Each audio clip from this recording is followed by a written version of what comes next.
Hola a todas y todos, espero que estén muy bien.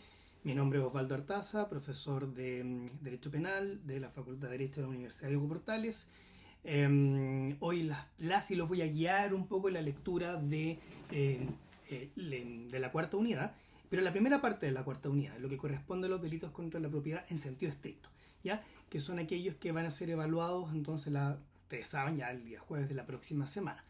Así que sin más, vamos con algunas cuestiones básicas que están en la lectura que ustedes tienen que poner especial cuidado.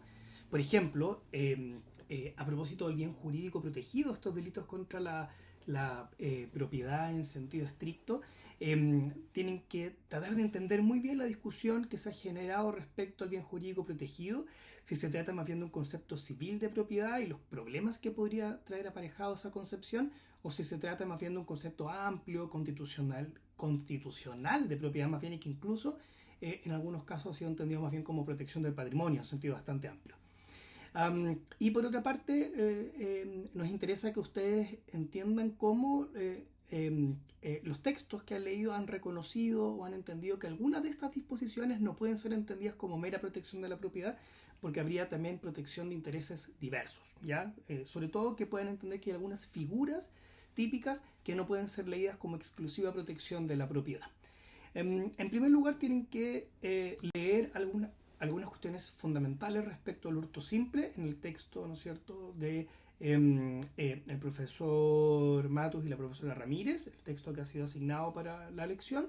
Um, una de las primeras cuestiones que van a leer tiene que ver con una discusión político-criminal respecto al tratamiento que el legislador le ha otorgado al hurto falta. Esto tiene que ver con una cuestión mayor que tiene que ver con el lugar que se le ha asignado a la protección de la propiedad en nuestro país, incluso el punto que el hurto falta, uno de los las únicas faltas que, por ejemplo, pueden ser sancionadas en grados imperfectos de ejecución, por ejemplo, la frustración.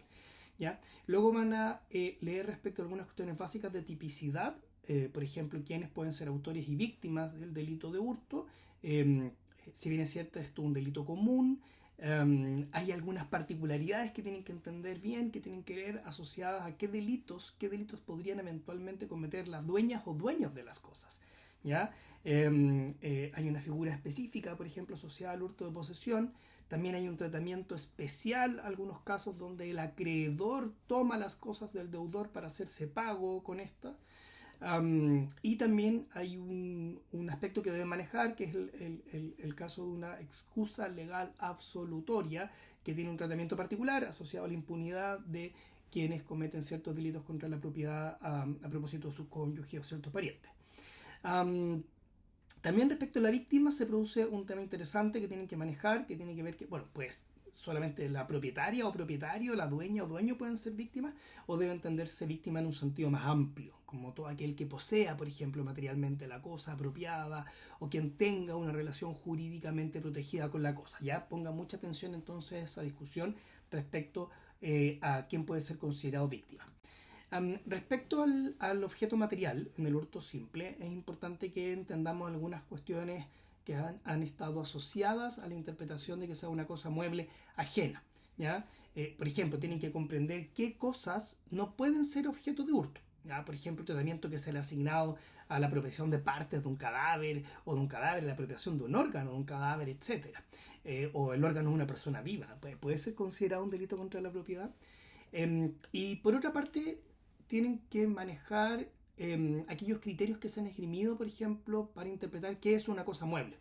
Por ejemplo, ¿difiere este concepto del previsto en el Código Civil? Hay cuestiones bien interesantes a propósito, por ejemplo, de los inmuebles por adhesión.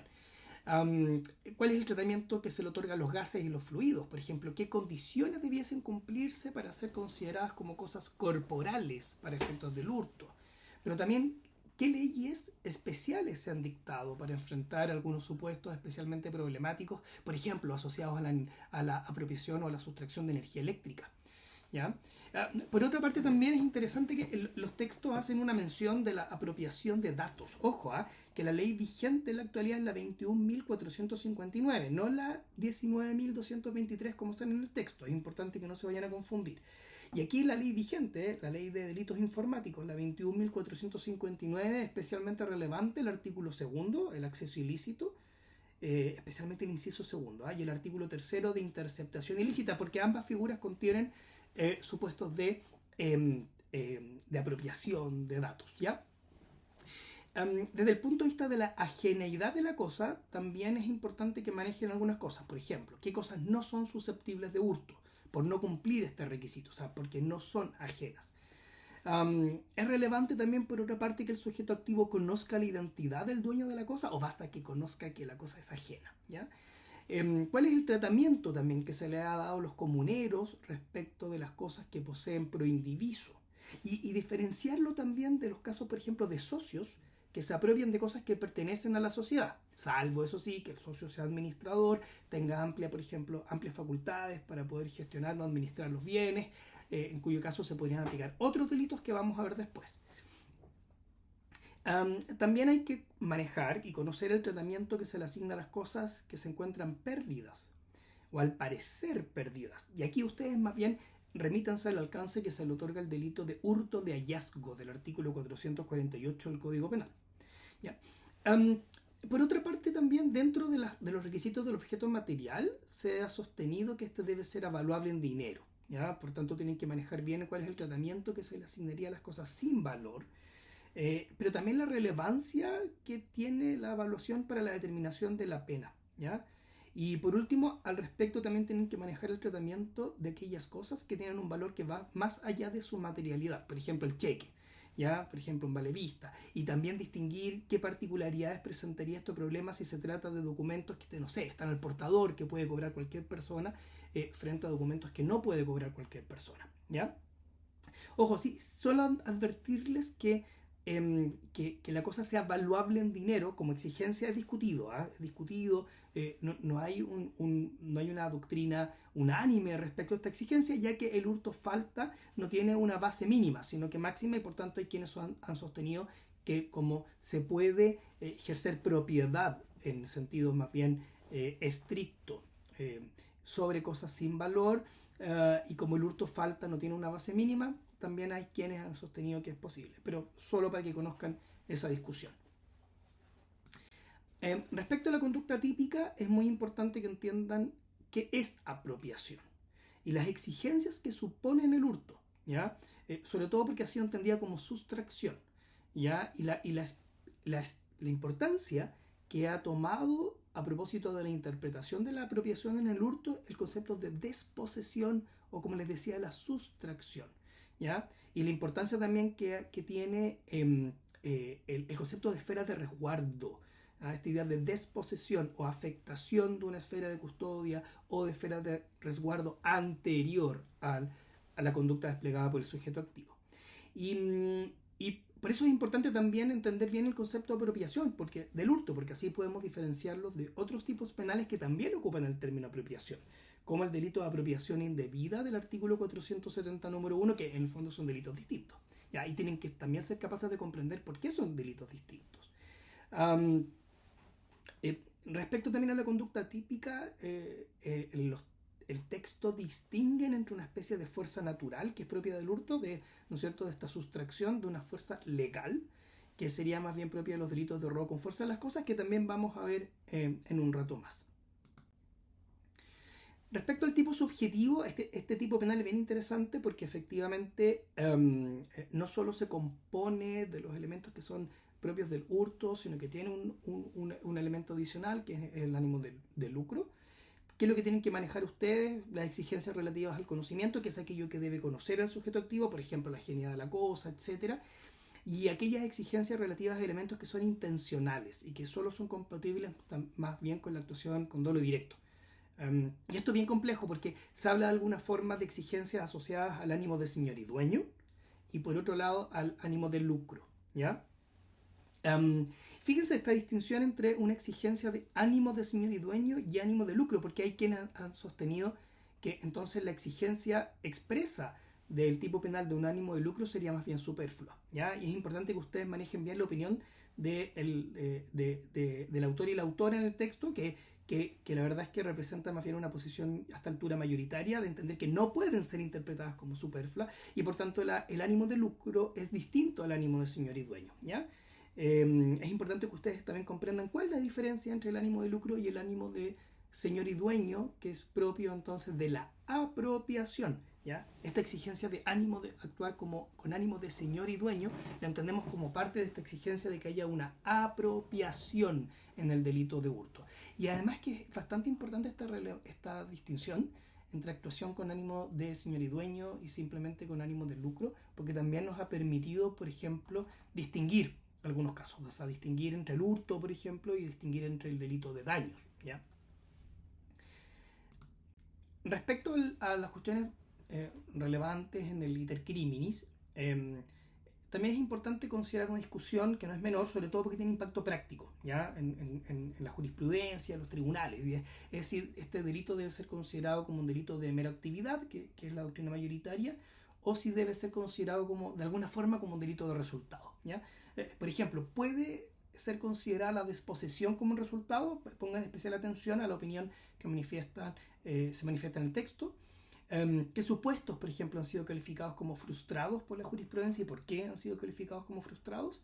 ¿Y cuál es el tratamiento del hurto falta? Porque el hurto falta admite expresamente la sanción en casos de frustración. ¿Ya? Hay un sector de la doctrina, por ejemplo, que dice, ya sí, el legislador habla de frustración, pero se refiere en un sentido más bien natural y obvio, como que no se pudo llevar a cabo el plan, pero no la frustración más bien del artículo 7º. Pero vean bien cuál es la opinión que manifiestan ahí el autor y la autora en el texto.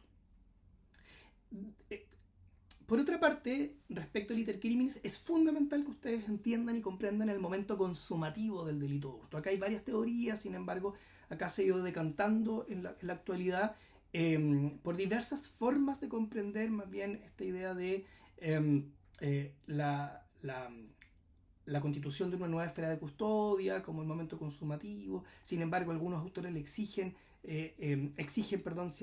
ciertas cuestiones más bien de disponibilidad, introducen un criterio adicional que es el de la disponibilidad, y ahí el autor y la autora tienen una opinión bastante crítica respecto a esta exigencia de la disponibilidad. Y por otra parte también se ha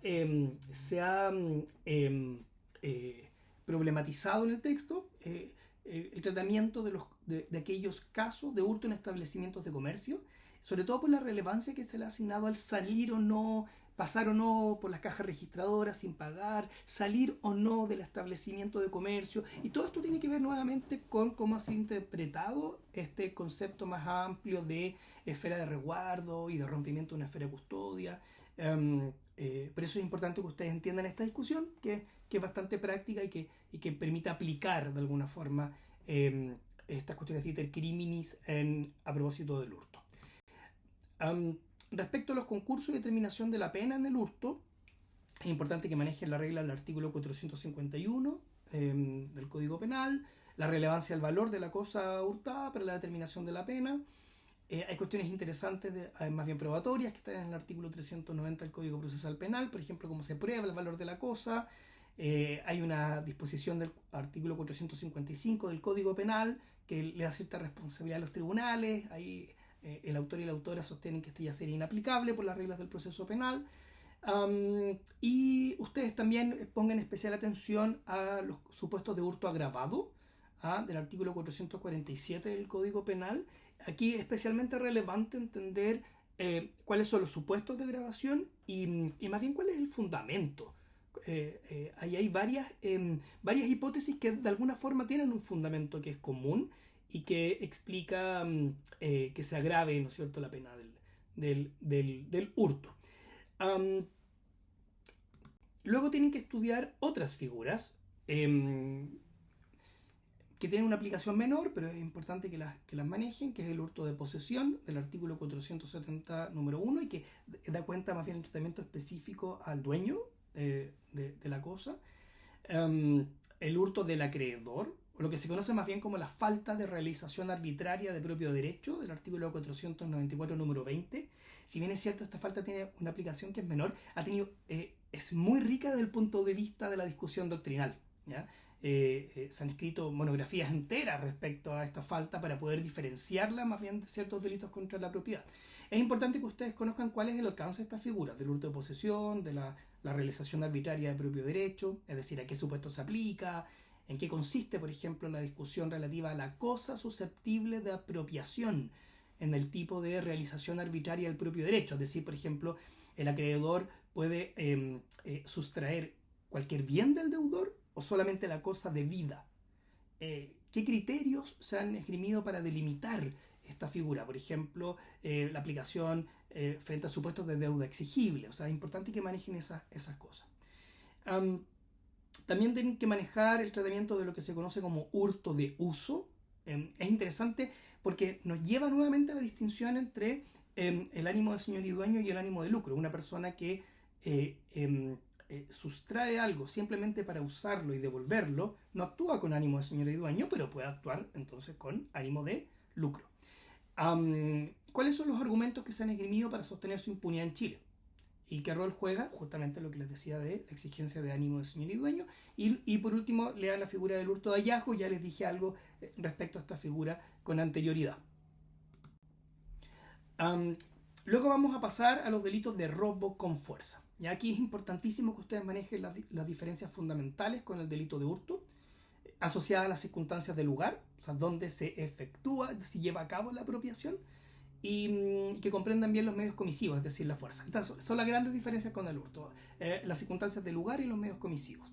Las circunstancias del lugar tienen que manejar, por ejemplo, qué se entiende por lugar habitado, destinado a la habitación o sus dependencias, cuál es la justificación de la alta penalidad que tiene el robo en lugar habitado, cómo se ha interpretado las dependencias y qué supuestos comprende, qué se entiende por lugar no habitado, qué se entiende por sitios no destinados a la habitación, y que entiendan también la especial consideración que ha tenido el legislador chileno con el tratamiento de los vehículos motorizados, ¿ya?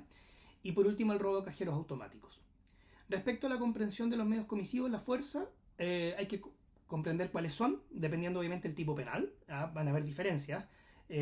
Por ejemplo, el escalamiento exterior, el interior, el uso de llaves falsas, tienen tratamientos distintos o podrían en algunos casos ser típicos, en otros no estar considerados, entonces tienen que tener ojo con eso. Y tratar de comprender algunas distinciones que son fundamentales. Por ejemplo, ¿es constitutiva de fuerza típica la que se emplea con posterioridad a la apropiación? ¿Cuáles son las particularidades que presenta el tipo de robo en sitios no destinados a la habitación del artículo 443, inciso primero, respecto a la fuerza? ¿Y cuáles son las particularidades, por otra parte, que presenta el delito de robo con fuerza en lugar habitado, donde hay modalidades de fuerza que son específicas para ese delito? Luego vamos a pasar el delito de robo con violencia o intimidación, regulados en los artículos 432 y 436, inciso primero del Código Penal. En primer lugar, deben comprender la discusión respecto al bien jurídico protegido. Hay cierto reconocimiento de que esto es un delito complejo y que es pluriofensivo. La discusión tiene que ver más bien con cuál es la naturaleza de la pluriofensividad, o sea, cuáles son los intereses o los bienes jurídicos que están en juego, ¿ya? Ahí el autor y la autora contraponen su opinión frente a la opinión, por ejemplo, que ha sido esgrimida en su momento por el profesor Antonio Bascuñán.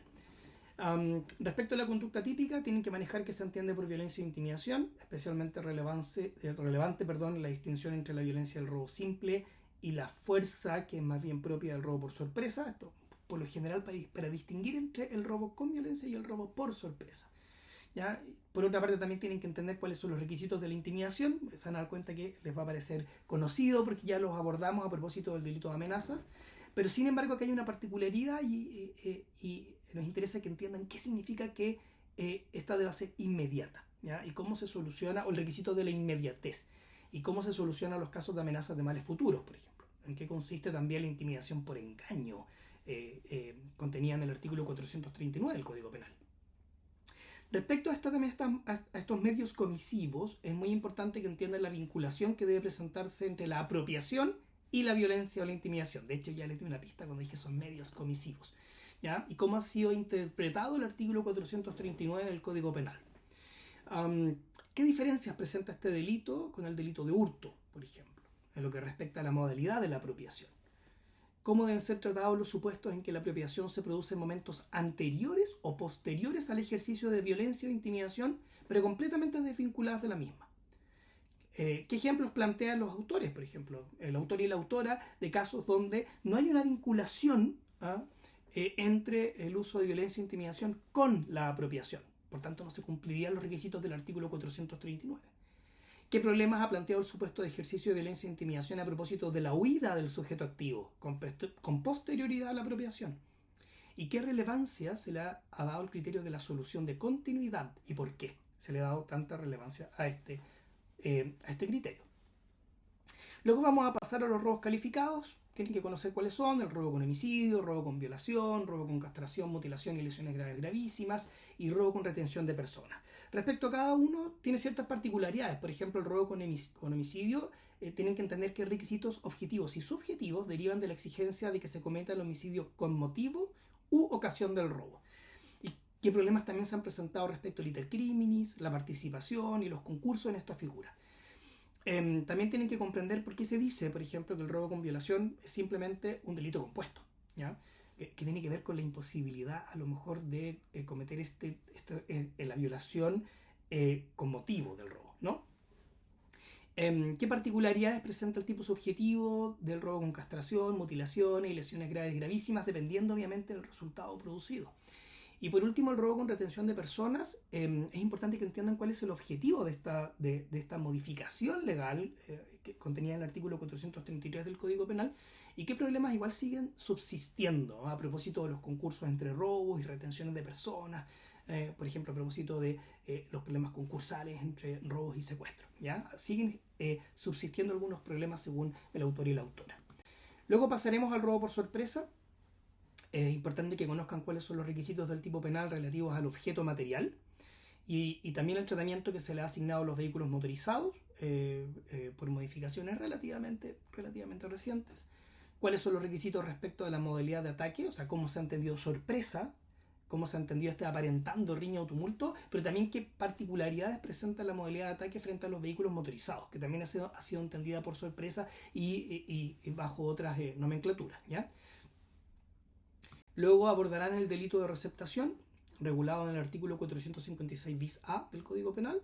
Es importante que entiendan por qué se ha entendido como un tipo penal autónomo o independiente. Incluso había una discusión si se protege la propiedad o se protege más bien la administración de justicia. Tienen que entender cuál es el objeto material, o sea, cuál es el alcance del objeto material. Y a propósito de esto, ¿cuál es el tratamiento de la receptación en cadena? Por ejemplo, un sujeto que adquiere un bien producto de un ilícito contra la propiedad y a su vez, por ejemplo, lo vende. O la sustitutiva, que tiene que ver más bien con el carácter fungible, etc. Y las diferencias que se han efectuado a propósito de una y otra, ¿ya? ¿Qué relevancia también tiene el valor de las cosas receptadas? De acuerdo a esta disposición, ¿cuál es el tratamiento especial que se le ha asignado nuevamente a los vehículos motorizados? ¿Qué problemas prácticos se han presentado a nivel procesal? Por ejemplo, con la prueba del delito base. Acuérdense que se trata de la tenencia u otro tipo de conducta asociada a bienes que provienen de delitos contra la propiedad. Entonces acá el problema es cuál es el grado, más bien el estándar con el que se satisface más bien la exigencia típica de que el bien proviene de un delito, ¿ya? ¿Qué criterios, por ejemplo, se han propuesto para su solución? Especialmente lo que ha señalado la Corte Suprema. Luego, respecto a la conducta típica, es importante que entiendan por qué los autores, el autor y la autora, señalan que el delito se ha ido transformando en uno de emprendimiento con objeto ilícito. Incluso lo comparan con el tráfico de drogas. Respecto al tipo subjetivo, el autor y la autora distinguen entre la exigencia asociada a un ánimo de lucro, en algunos casos, por ejemplo, cuando el sujeto vende un bien receptado, de las exigencias subjetivas relativas al origen delictivo, o sea, cuáles son las exigencias asociadas al conocimiento de que el bien proviene de un delito contra la propiedad. Y en este caso basta un conocimiento potencial del origen ilícito, y es importante que ustedes entiendan entonces qué significa eso y cómo ha sido interpretado. Y por último, las reglas de determinación de la pena y cuáles son los criterios que los tribunales deben tener en cuenta para determinar la pena. Luego van a pasar a las disposiciones comunes, una serie de reglas que modifican el sistema de determinación legal general de la pena que ustedes ya conocen previamente. Por ejemplo, el castigo como consumado de ciertos delitos tentados y qué criterios se han propuesto para delimitar el alcance de estas reglas, algunas presunciones legales de autoría, la aplicación exclusiva de la pena al delito más grave en caso de concurso en unidad de hecho del 453, la aplicación conjunta de las penas por estos delitos con la ley de control de armas, o sea, cuando se usa un arma, por ejemplo, prohibida para un robo con intimidación, el tratamiento del arrepentimiento eficaz. Ojo con el texto porque hace una mención al artículo 449, número 2, que fue derogado, ¿ya? Para que se remitan ahí al Código Penal actualizado. Luego, respecto a las disposiciones comunes, también tienen que conocer cuáles son los criterios de individualización de la pena. O sea, más bien, disculpen, la regla que establece que la individualización de la pena se debe efectuar exclusivamente dentro del grado o grados legalmente determinados, de acuerdo a lo establecido en el artículo 449, regla primera. Limitación de atenuantes, de acuerdo al artículo 450 bis y 456 bis, inciso final. Algunas agravantes específicas reguladas en el artículo 449 bis, por ejemplo, haber actuado formando parte de una organización. Ojo que el artículo 456 bis ha sido modificado recientemente, por el año 2023. Entonces hay al menos una regla de agravación de la pena que no está en el texto, pero ustedes tienen que remitirse a la disposición, ¿ya? Que tiene que ver con ejecutar el delito en un vehículo motorizado, sin placa patente, con vidrios polarizados. Hay como una obsesión del legislador con los vehículos motorizados y regular específicamente, ¿no es cierto?, estas cuestiones, ¿ya? Pero remítanse ustedes entonces a la disposición, al artículo 456 bis. Por último, van a leer el texto de el profesor Javier Escobar Beas, que es el texto de extorsión, es el único texto que no corresponde a los profesores Matus y la profesora Ramírez. Y acá, ojo que esta disposición también fue modificada hace poco, así que no se remitan al texto de justamente Matus y Ramírez para esto, ¿ya? Es importante que conozcan, bueno, lean el artículo 438, entiendan cuáles son las modificaciones que introduce la ley 21.555 respecto al delito de extorsión, que lo amplía bastante el campo de aplicación. También porque se ha señalado que es una figura intermedia entre las amenazas condicionales y el robo y la estafa. Cómo debe entenderse la violencia y la intimidación, por ejemplo, si resulta aplicable el artículo 439 del Código Penal. Entender las hipótesis, ¿no es cierto?, de suscribir, otorgar o entregar un instrumento público o privado que importe una obligación estimable en dinero, ejecutar, omitir o tolerar cualquier otra acción que importe una disposición patrimonial, etc. Y principalmente cuáles son las diferencias más relevantes con el robo, porque efectivamente tienen ciertas similitudes asociadas a los medios comisivos, el uso de violencia e intimidación. Por ejemplo, el objeto material, que en la extorsión es bastante más amplio, incluye las cosas corporales e incorporales, cualquier disposición patrimonial. Y respecto a la inmediatez del mal, a diferencia de la intimidación en el robo, que requiere, ¿no es cierto?, esta inmediatez, un mal inmediato, esta amenaza de un mal inmediato, la extorsión prescinde del requisito de inmediatez, ¿ya? Entonces es importante que conozcan esas diferencias.